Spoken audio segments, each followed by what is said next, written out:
یعنی دل کی نرمی اللہ تعالیٰ کی رحمت کی دلیل ہے، اور دل کی سختی رحمت سے دوری کی دلیل ہے۔ اگر دل نرم ہے، کسی کو مشکل میں دیکھ کر سیج جاتا ہے، آدمی گھبرا جاتا ہے، اور کسی کے آنسو دیکھ کر اپنے آنسو نکل آتے ہیں، کسی کی مصیبت کو دیکھ کر آدمی کو خود پریشانی ہونا شروع ہو جاتی ہے، تو فرمایا کہ وہ نرم دل لوگ ہیں، نرم دل لوگ۔ اور صوفیہ کرام، سبحان اللہ، صوفیہ کرام کا یہی ترہ امتیاز ہے کہ وہ نرم دل ہوتے ہیں، دل ان کے نرم ہوتے ہیں، سخت دل نہیں ہوتے۔ حضرت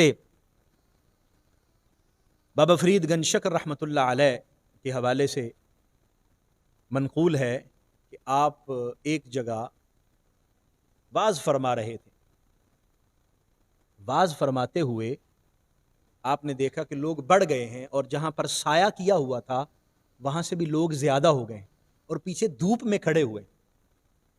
تو آپ نے مریدوں کو فرمایا، ساتھیوں کو، بیٹا ان کو جاؤ کہو کہ سائے میں آ جائیں، اور آپ تھوڑے آگے ہو جائیں، میں پھر واز شروع کرتا ہوں۔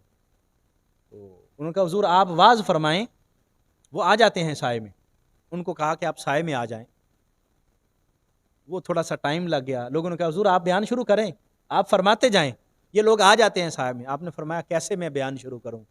دھوپ میں وہ کھڑے ہوئے ہیں، دل میرا جل رہا ہے، دھوپ میں وہ کھڑے ہیں، تکلیف مجھے ہو رہی ہے، تو میں بیان کیسے شروع کروں؟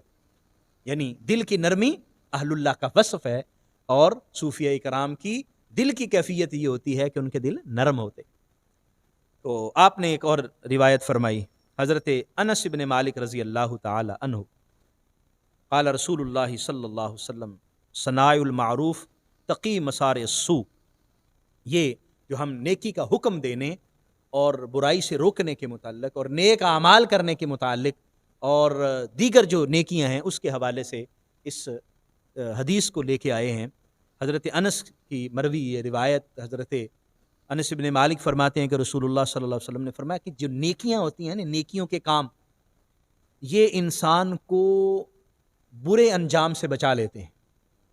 کسی بھی مسار سوء، انسان پر یک دم کوئی مصیبت آ پڑی، کسی مصیبت میں یک دم اچانک مصیبت آ پڑی، جو نیکی آپ کی ہوگی وہ مصیبت کی راہ میں حائل ہو جائے گی اور آپ کو مصیبت سے بچا لے گی۔